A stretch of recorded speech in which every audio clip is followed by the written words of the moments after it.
किसी ने बड़े कमाल की बात कही है कि बुढ़ापे में काया, अंधेरे में छाया और अंत समय में माया कभी साथ नहीं देती। नमस्ते दोस्तों, मैं हूं आरजे कार्तिक। अक्सर आप सोचते होंगे कि भगवान की जब हम प्रार्थना करते हैं तो प्रार्थना में मांगे क्या। भक्त प्रहलाद ने भगवान से मांगा था कि हे प्रभु, मैं वो मांगता हूं कि मेरी मांगने की इच्छा ही समाप्त हो जाए, ऐसा कुछ दे दीजिए। मां कुंती ने भगवान से मांगा था कि हे प्रभु, मुझे बार बार विपत्ति दीजिए, समस्याएं दीजिए, ताकि मैं आपको याद करती रहूं, स्मरण करती रहूं। महाराजा पृथु ने भगवान से मांगा था कि हे प्रभु, मुझे 10,000 कान दे दो, ताकि मैं आपकी पावन लीला को अधिक से अधिक सुनता रहूं। और हनुमान जी ने बड़ा ही सुंदर कहा कि अब प्रभु कृपा करो एहि भांति, सब तजी भजन करो दिन राति। भगवान से मांगने में कोई बुराई नहीं है, लेकिन मांगा क्या जाए ये समझना बहुत जरूरी है। एक बड़ी छोटी सी कहानी है पुराने समय की। हमारे देश में एक आदर्श गुरुकुल था। बहुत सारे छात्र वहां पर विद्या ग्रहण करते थे। उसी गुरुकुल में एक स्पेशल जगह थी जहां पर कि सारे शिष्य इकट्ठे होकर के प्रार्थना करते थे और उनके गुरुजी थोड़ी सी ऊंचाई पर स्टेज पर जो बैठा करते थे। और शिष्यों के मन में अक्सर ये आता था कि हम जब प्रार्थना करते हैं तो हमारे होंठ हिलते हैं, गुरुजी के तो होंठ भी नहीं हिलते, बोलते क्या है। तो एक शिष्य ने सबकी ओर से प्रश्न पूछ लिया एक दिन प्रार्थना में कि हम प्रार्थना करते हैं तो हमारे होंठ हिलते हैं, पर आपके जो होंठ है कभी हिलते नहीं। आप तो पत्थर की मूर्ति की तरह जो है बैठ जाते हैं। आप कहते क्या है अंदर से?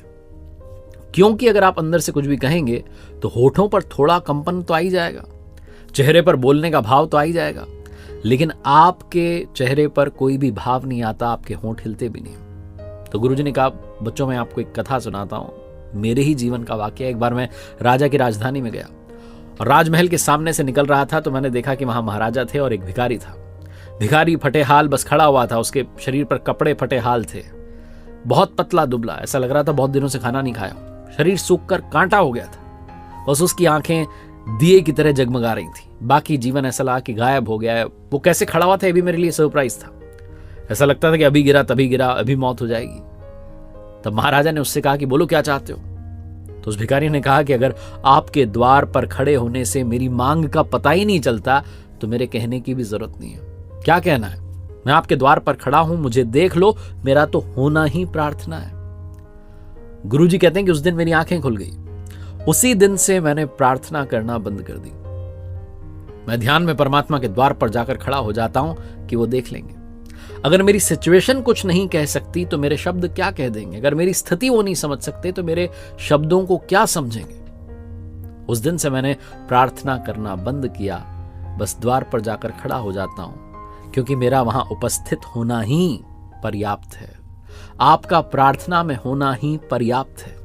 काफी लोग कहते हैं कि क्या मांगें, क्या बोलें, क्या करना चाहिए। आप सिर्फ अपना समय दे दें, संपूर्ण भाव से, सच्चे विश्वास से, बस उनके पास पहुंच जाएं, प्रार्थना में उपस्थित हो जाएं, यही पर्याप्त है। ये छोटी सी कहानी बस यही सिखाती है।